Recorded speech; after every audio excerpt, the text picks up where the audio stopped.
la pesadilla que atormentaría a los habitantes del suburbio de Claremont, en Perth, Australia, durante más de 20 años, comenzó el 27 de enero de 1996, cuando Sarah Spears, una joven de 18 años, decidió salir de fiesta a varios clubes nocturnos con un grupo de amigos. Sin embargo, nunca regresó a casa, y así comenzó la búsqueda de la joven recepcionista y de la persona responsable de su desaparición. Los detectives que rastrearon los movimientos de Sarah aquella noche descubrieron que, poco después de que terminaran las celebraciones, a las 2:06 de la mañana, ella llamó a un taxi. Pero cuando el vehículo llegó 3 minutos después, Sarah ya no estaba. El conductor, al no verla por ninguna parte, asumió que ya no necesitaba el servicio y se marchó en busca de otro pasajero. Sarah era conocida por ser una persona responsable y precavida, por lo que, cuando no se presentó a trabajar a la mañana siguiente, sus amigos y compañeros de trabajo comenzaron a preocuparse. Su familia también notó que algo estaba mal, ya que no asistió a un evento familiar previamente planeado. Ante esta situación, denunciaron su desaparición a la policía. En la madrugada del 28 de enero, la noticia de su desaparición se difundió en la comunidad. Varias personas que pasaron por el cruce donde Sarah llamó al taxi informaron haberla visto esperando sola en la cabina telefónica. Sin embargo, nadie se detuvo, ya que no parecía estar en problemas ni había nadie más a su alrededor. Lo que sucedió en los 3 minutos entre la llamada de Sarah y la llegada del taxi desconcertaría a los investigadores durante años. Lamentablemente, en 1996, las cámaras de seguridad no eran tan comunes como lo son hoy en día, por lo que no había grabaciones que pudieran proporcionar pistas sobre lo ocurrido. A pesar de los intensos esfuerzos de búsqueda, la policía no encontró rastros de Sarah, ni testigos que hubieran presenciado un posible secuestro. Lo más preocupante era que no había evidencia suficiente para mantener la investigación en marcha. Con el tiempo, el caso se fue enfriando y la desaparición de Sarah Spears comenzó a quedar en el olvido. Pero lo peor aún estaba por venir.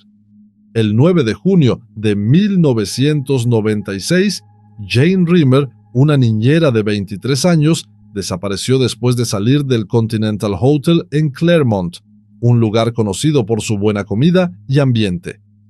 Este sitio estaba en la misma zona donde Sarah Spears había desaparecido apenas 4 meses antes. Al igual que en el caso de Sarah, los detectives no pudieron determinar qué ocurrió con Jane después de que se despidió de sus amigos y comenzó a caminar hacia su casa. Las pruebas eran escasas, pero esta vez la policía tenía una pequeña ventaja.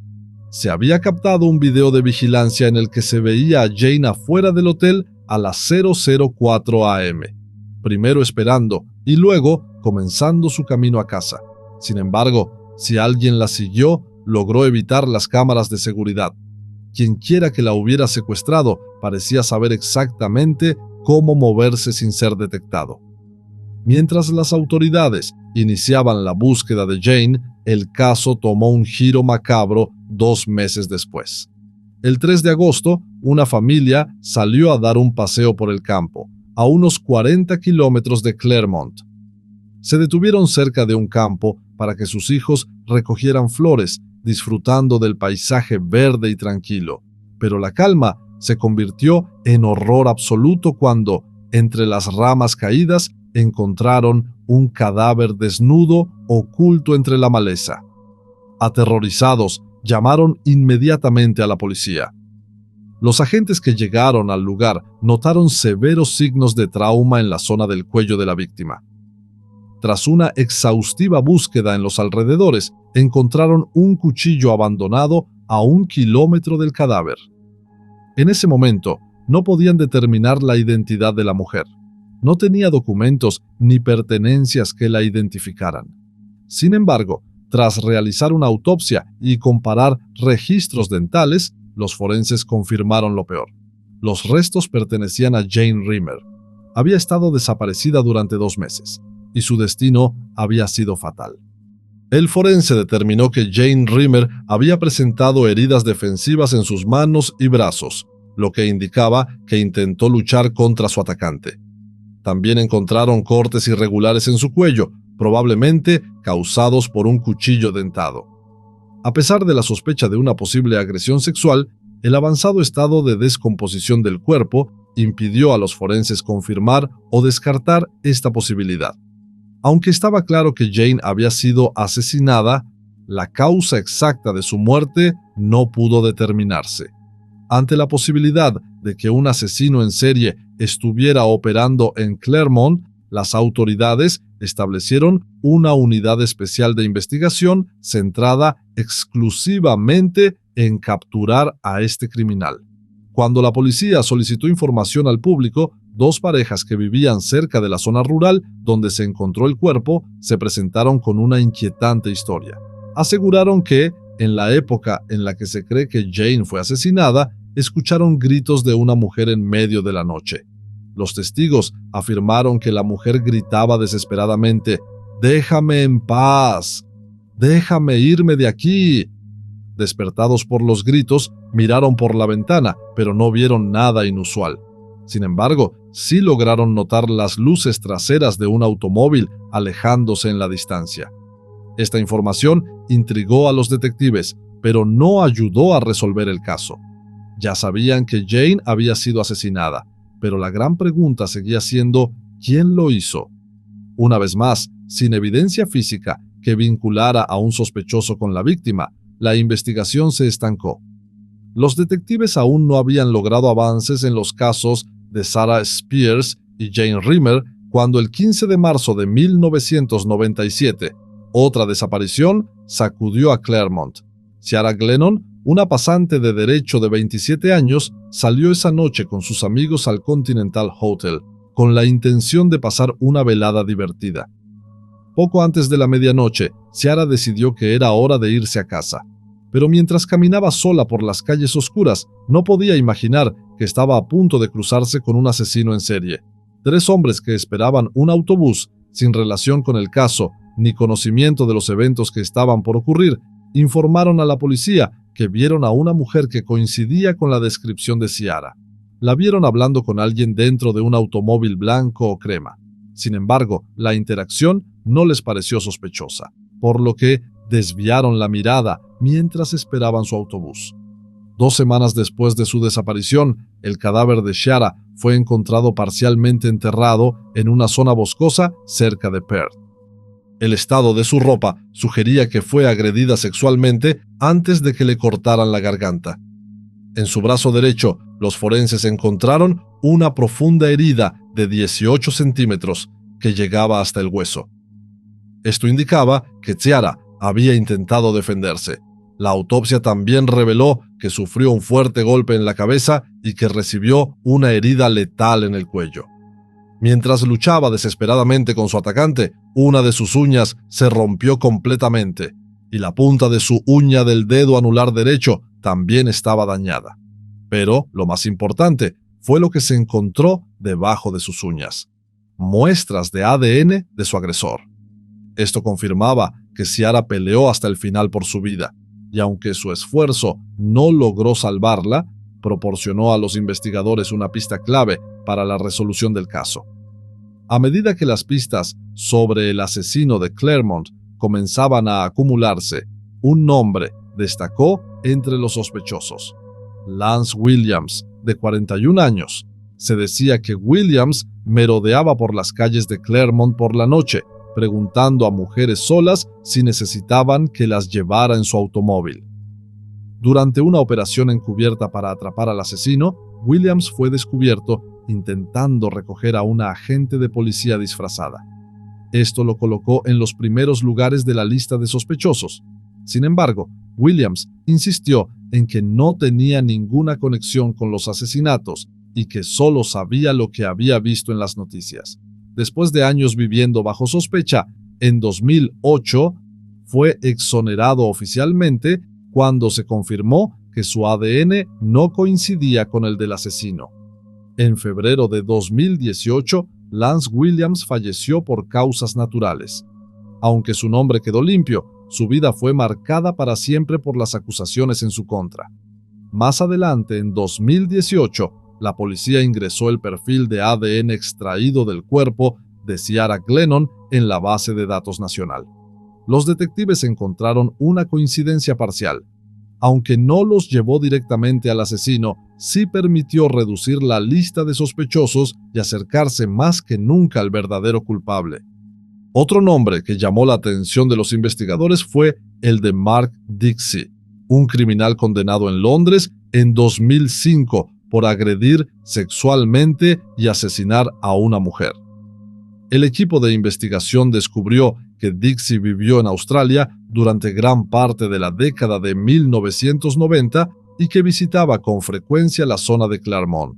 Si bien su ADN coincidía con el perfil de un agresor que en 1997 intentó violar y asesinar a una estudiante universitaria en Perth, no coincidía con la evidencia genética hallada en el caso de Ciara Glennon.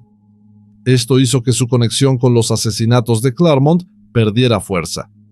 En un giro inesperado, los investigadores descubrieron que el ADN encontrado bajo las uñas de Ciara Glennon coincidía con el perfil genético de un caso de 1995.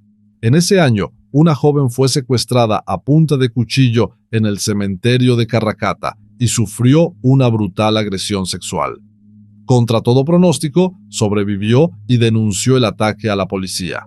Mientras el equipo investigaba otros casos similares en Claremont, un ataque ocurrido en 1988 llamó su atención. En este incidente, una joven de 18 años fue atacada en su propia casa por un hombre desconocido. Por suerte, logró liberarse por un instante y gritó pidiendo ayuda a su padre, lo que provocó que el agresor huyera del lugar. Con estas nuevas pistas, la policía finalmente estaba más cerca que nunca de descubrir la verdad.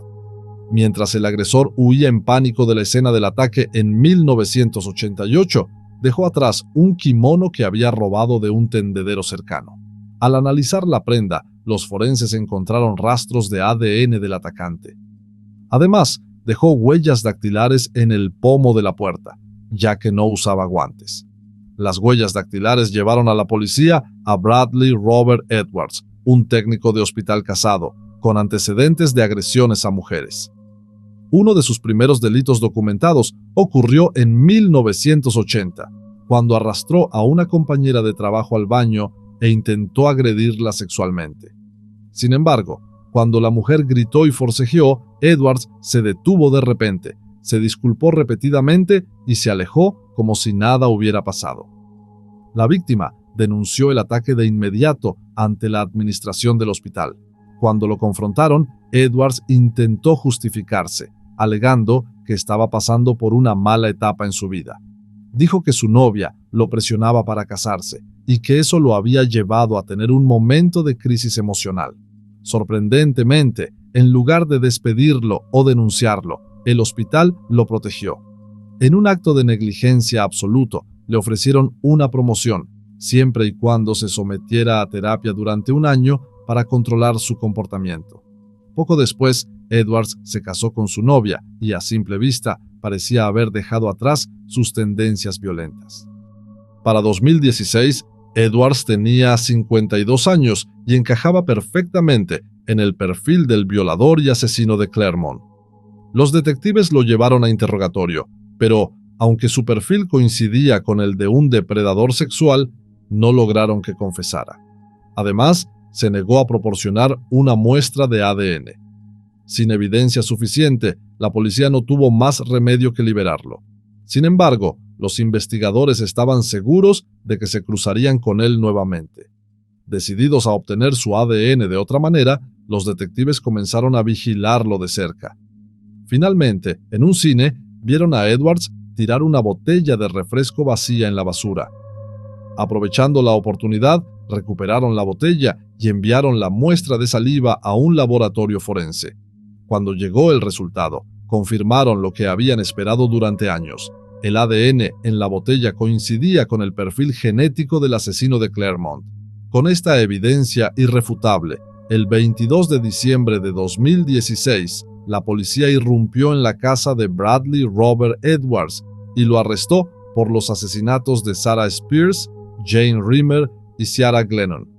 Con la investigación avanzando a toda velocidad, la policía obtuvo una orden de registro para inspeccionar la casa de Edwards y el automóvil que su empleador le había asignado desde mediados de la década de 1990. Se trataba de una station wagon Holden Buese Commodore Executive, cuya imagen fue difundida en televisión. Inmediatamente, varios testigos llamaron a la policía, asegurando que un hombre que conducía un vehículo del mismo modelo había intentado insistentemente que se subieran a su auto mientras caminaban solas por la calle. Los detectives analizaron la alfombra azul del automóvil y encontraron fibras que coincidían perfectamente con las halladas en los cuerpos de Jane Rimmer y Ciara Glennon. Además, la muestra de ADN en el kimono abandonado en 1988 coincidía con la muestra extraída de las uñas de Ciara Glennon. Todo esto confirmó que el mismo hombre había cometido los ataques en diferentes momentos a lo largo de casi una década. Durante el registro de su garaje, los investigadores descubrieron una colección de ropa interior femenina, varios objetos sexuales de fabricación casera y fotografías de agresiones sexuales. A pesar de la abrumadora cantidad de pruebas, Edwards siguió insistiendo en que la policía se había equivocado de persona. Sin embargo, en un giro inesperado, aunque negó ser el asesino de Clermont, sí confesó haber cometido la agresión de 1988 contra una joven y la violación en el cementerio de Carracata en 1995.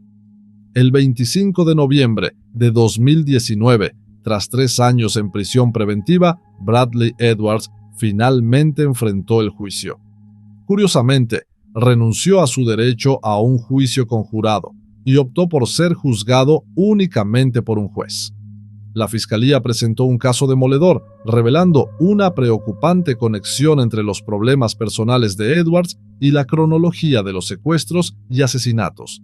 Los fiscales argumentaron que Edwards tenía una obsesión patológica que lo llevaba a descargar su furia contra mujeres con quienes no tenía vínculos emocionales. Uno de los momentos más impactantes del juicio fue cuando señalaron que su esposa le había pedido el divorcio en enero de 1996. Aproximadamente una semana después, Sarah Spears fue secuestrada y nunca más se volvió a saber de ella. La coincidencia era escalofriante. En la primavera de 1996, la exesposa de Bradley Edwards lo llamó para informarle que estaba embarazada de su nueva pareja. Pocos días después, Jane Rimmer fue asesinada brutalmente. A principios de 1997, Edwards comenzó una relación con una mujer con la que se volvió muy cercano. Sin embargo, cuando ella terminó con él unos meses después, Ciara Glennon pagó el precio con su vida. Finalmente, en abril de 1997, tras un rápido romance, Edwards se casó por segunda vez. Curiosamente, los secuestros y asesinatos en Clermont se detuvieron repentinamente. Con una nueva relación estable, parecía que Edwards ya no tenía la necesidad de matar. Hasta donde se sabe, nunca volvió a asesinar. Cuando llegó el momento de la defensa, los abogados de Edwards cuestionaron la validez de las pruebas de ADN. Alegaron que las muestras eran demasiado antiguas y que podrían haber estado contaminadas debido a los años que pasaron almacenadas en refrigeración. Sin embargo, el caso contra Edwards era sólido. Después de 7 meses de juicio, el 25 de junio de 2020, el juez emitió su veredicto.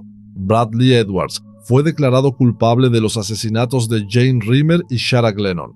Fue condenado a cadena perpetua, con posibilidad de libertad condicional después de 40 años. Sin embargo, debido a que los restos de Sarah Spears nunca fueron encontrados, Edwards fue absuelto formalmente de su desaparición. Hasta el día de hoy, Edwards se ha negado a confesar sus crímenes, lo que significa que el destino de Sarah Spears probablemente nunca será conocido.